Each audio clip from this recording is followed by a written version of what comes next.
2003 Hyundai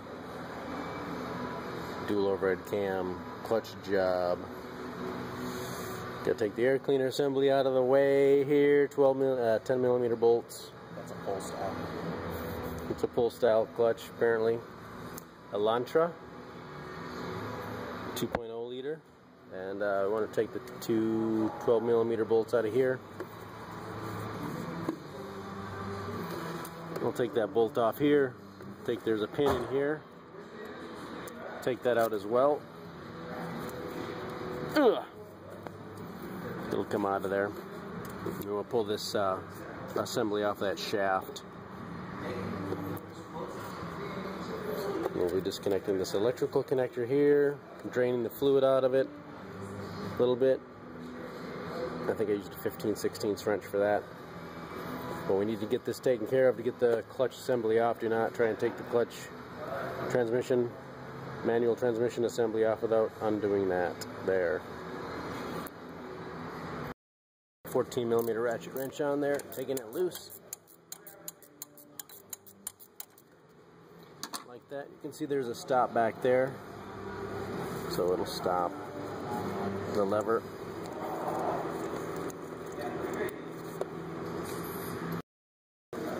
Just taking it off and laid it to the side.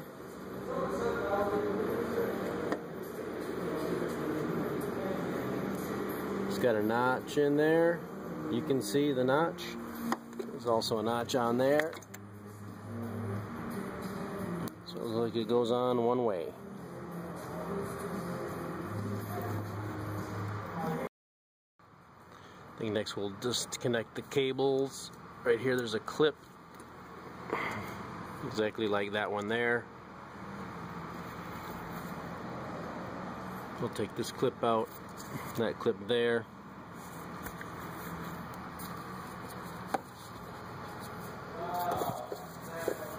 We'll take that clip out right there as well, and we can pull the cables out of their slots.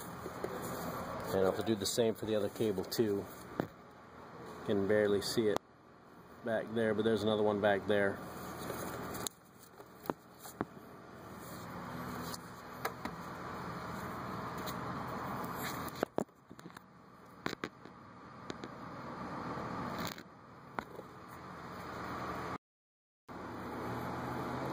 So we've got the two clips out and the little washers. Actually, it looks like we can go down here and take out the two 10 millimeter bolts. Right down here. Two 10 millimeter bolts. We can take those bolts out and remove the cable and bracket as an assembly down there.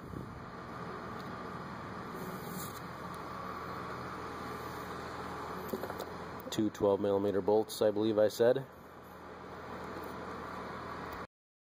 Okay, the cables are free in their bracket. We did not have to undo the clip, so disconnected this plug-in from down below there.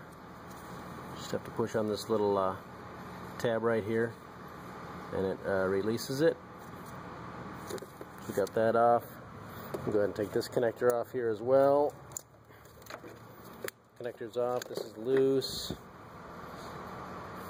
If you want to, you could probably start taking some bolts out of the transmission transfer case at the top here.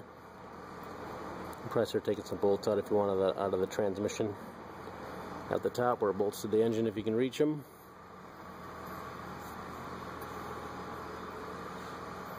We're going to go down below and start working on the wheels and tires and CV axles.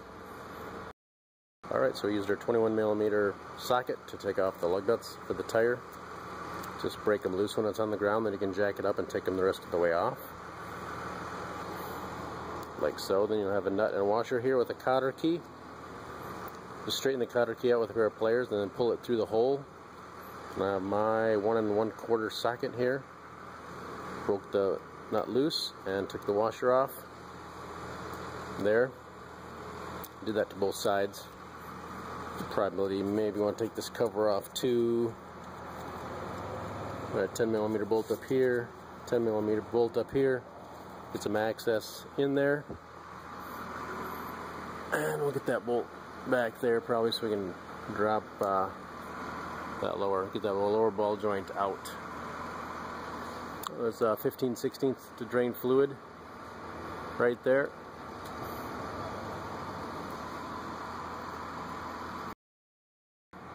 So we got our 19mm wrench on here. We're just loosening up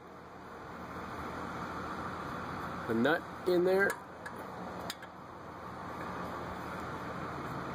And let's turn it until the nut comes off.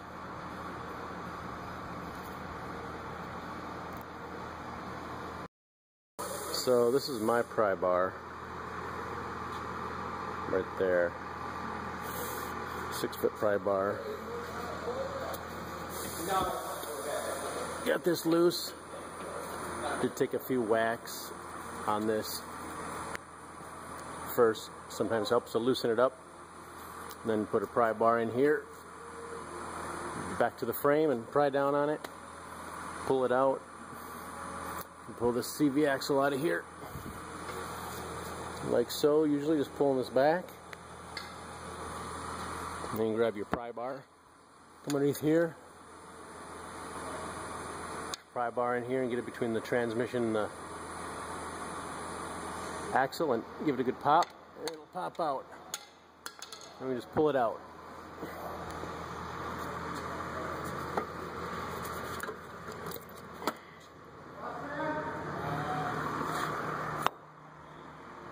Just like that. We'll do the same for the other side.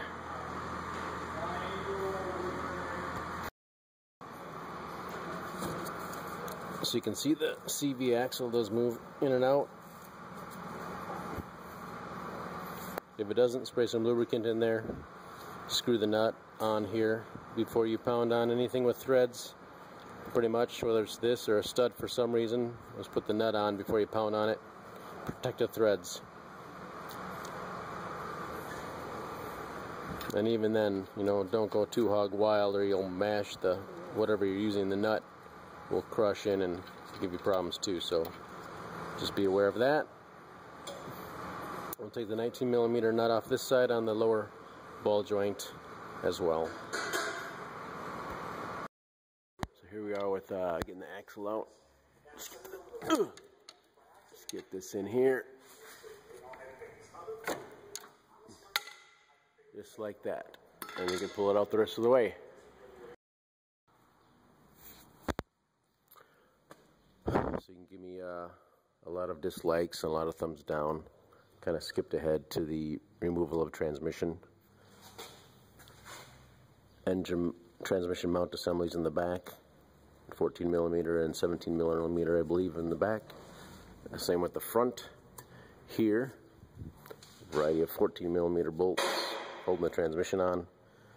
And the starter in the back was held in place by 2 bolts coming in from this way. Got the axles out, of course, electrical connectors, and then disconnect any wiring harnesses that are attached. And then I disconnected 14 and 17mm plates in the back here, right there, and a nut. Took this out here. This is loose. Also the same here, nut off. Now this is going to be held in place still by the power steering rack, so it's not going to come down. The instructions say to let the subframe all the way down. You could probably unbolt the power steering rack, and then that would stay up there, and that would come down, but you have to remove the exhaust as well. Probably 17, 18mm bolts for that, and get that down. The other option is to, as I've done, wedge the transmission between the subframe and the body here. You can see how it's set up. Now I have access to the clutch disc. All that stuff is right there. 12mm bolts. We can just zip this stuff off and drop it out. Put the new stuff up there and put some lubrication maybe on the shaft in here.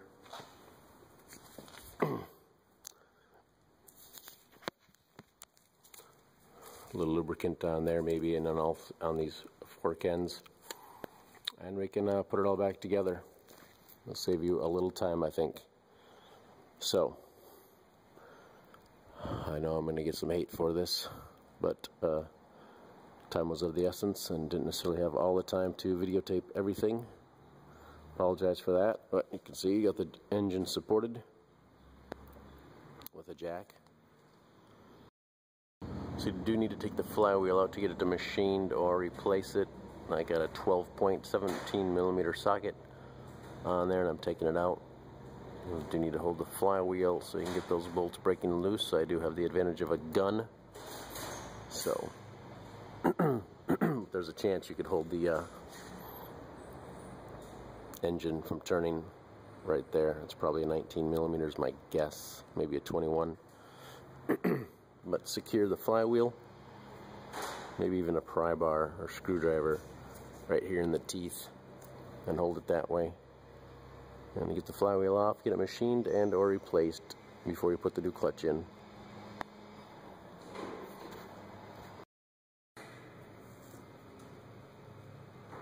Twelve point for the flywheel.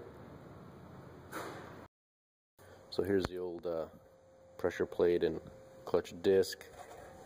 It's pretty worn out, not a lot of space between the rivet and the material. You can see this one's stuck on here. It's supposed to be like that. Get the new box here. New piece. We do not want to attach it right here, right now. We want to attach this on the transmission and the fork.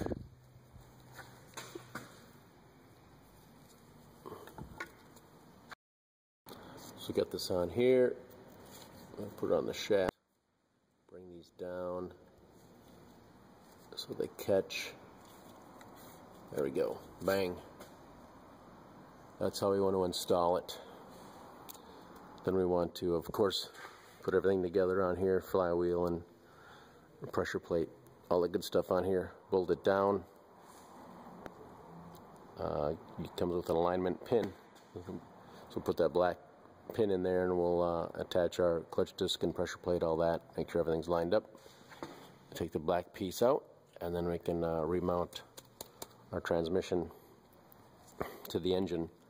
Probably bolt it up with a couple bolts, and then we want to move this rod and with the lever that sticks out of the transmission that we took off earlier, put that rod back on, and we want to activate it so that it pushes this forward, and that should snap into place on the new clutch disc. Or actually it's going to attach to the pressure plate.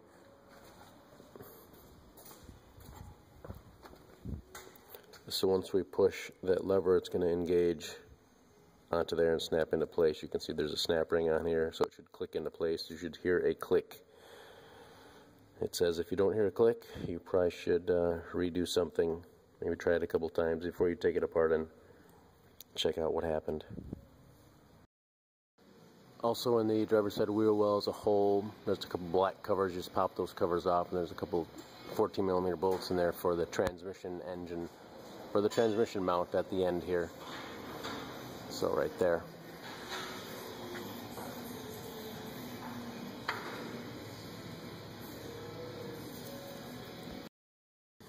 When you're installing brackets and such, you always want to start the bolts all that you can. Like this bracket has 4 bolts, 2 here and then 2 in the wheel well. You should get them all started before you tighten them up so you can get everything aligned properly. So that's what I've done. It's all installed. We can jack the engine up a little bit and install this last bolt here, or you'll be removing it wherever you are in the procedure.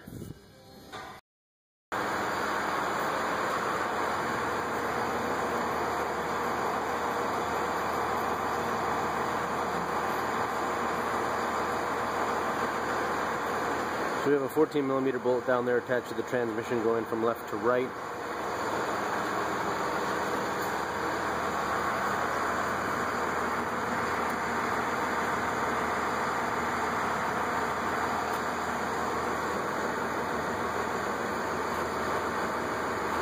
couple 17mm bolts down here.